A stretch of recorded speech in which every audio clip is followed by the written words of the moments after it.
Hello, today we continue our conversation about superannuation. This video is part 2 about our discussion. If you missed my video number 1, please go and have a look. Superannuation can be really sexy and very exciting for your investment outcome if you understand the game and use it to your advantage. So what is that sexy part of super? Well, out of all the things, it is its special tax treatment. So why do I call it sexy? Well, number 1, you can save yourself a heap of tax. And number 2, consequently, you save more, so your investment will grow faster. And number 3, ultimately, you earn more profit, leaving you with more money saved. And this is exactly what I want to discuss today. I will explain in details how that sexy super tax works and how you can take advantage of the system to improve your retirement saving efforts. My name is Katherine from About Retirement, and I am a certified financial planner, and my work is all about money and retirement. And my goal is to help you create your financial security and prosperity for life.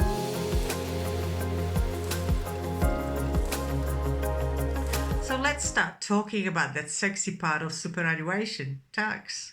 Super as investment vehicle has the biggest tax benefits out of anything else that we have in Australia. Apart from the time when super is swapped to pension, which technically is still superannuation, just in the retirement phase. We'll be talking about pensions in the future videos. How does tax work in the superannuation world? Well, in one word, it's complicated. Nothing is easy when it comes to investing. Nothing is easy when it comes to tax. And the same applies to super. But as long as you are able to choose the correct strategy for your situation, you can introduce many advantages to your savings.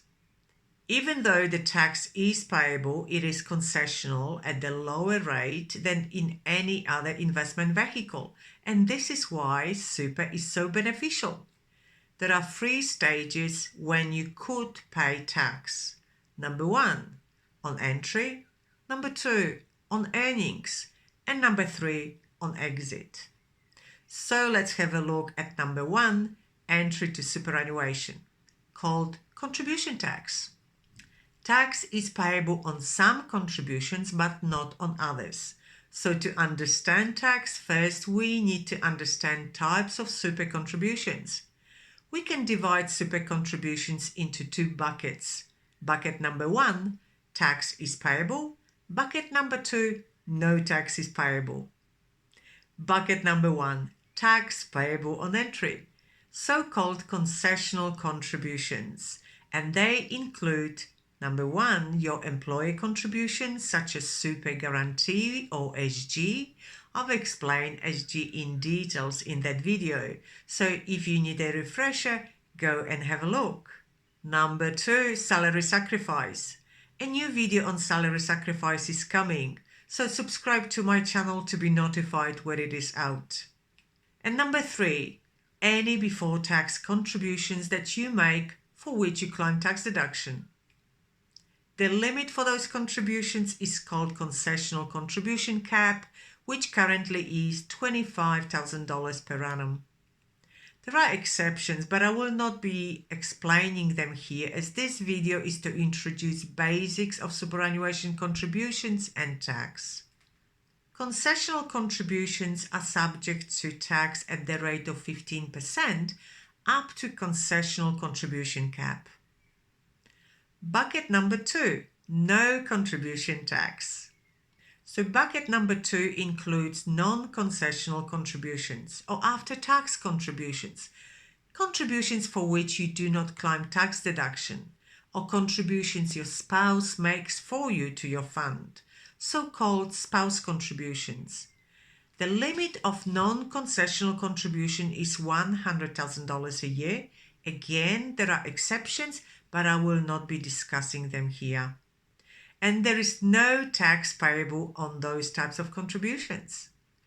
Then we have government co-contributions. There is no tax payable on those.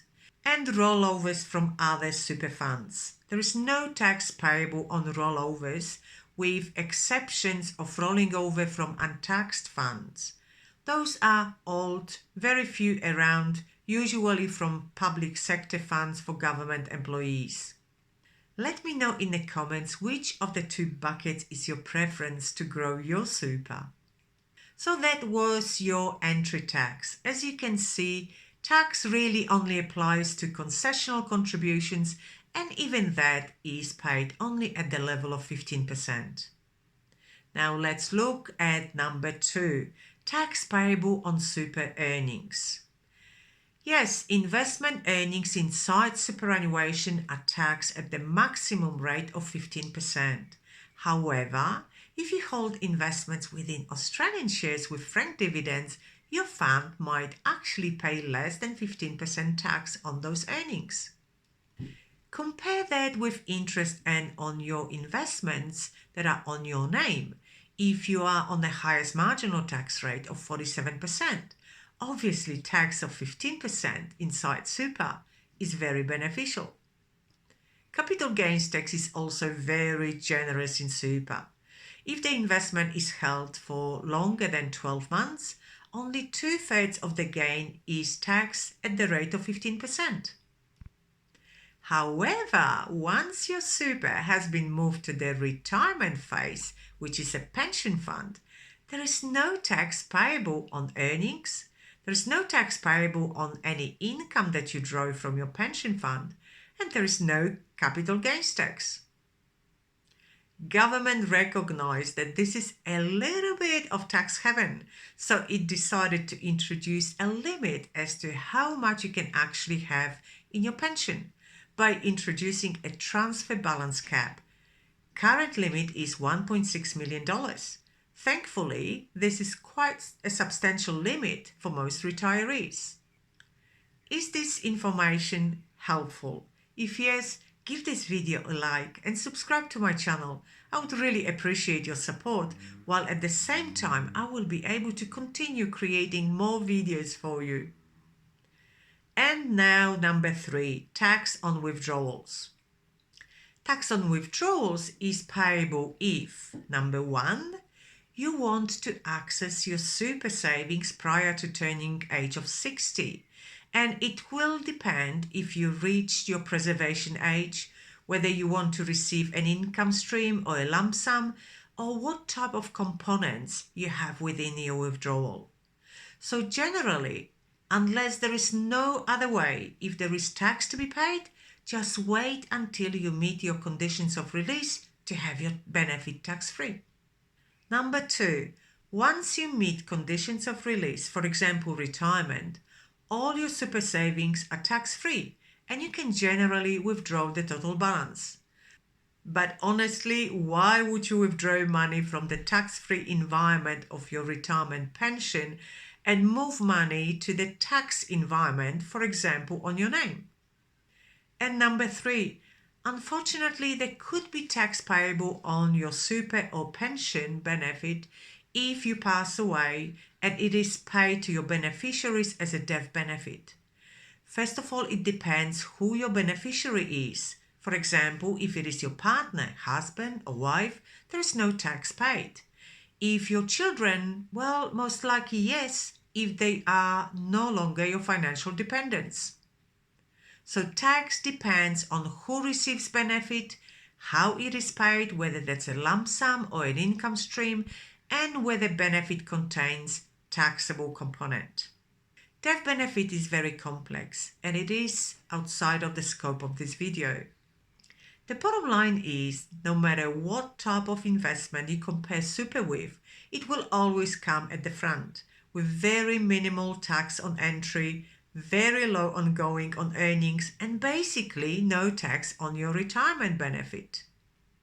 Now you know exactly how to contribute to super and what type of contributions are best for your situation. But what about when you need to decide on investments within your fund? Don't worry, I have written a guide, 12 Principles of Investing, to help you with those choices as well. I will leave the link to the guide in the description below the video. If you need to refresh your knowledge about super, watch this video where I explain what is super, who can have it, how to start one, and when you can access your money. The second video is for the ladies who would like to improve their financial knowledge and their relationship with money. If you enjoy this video, hit the like and subscribe button, and I will be talking to you soon. Bye.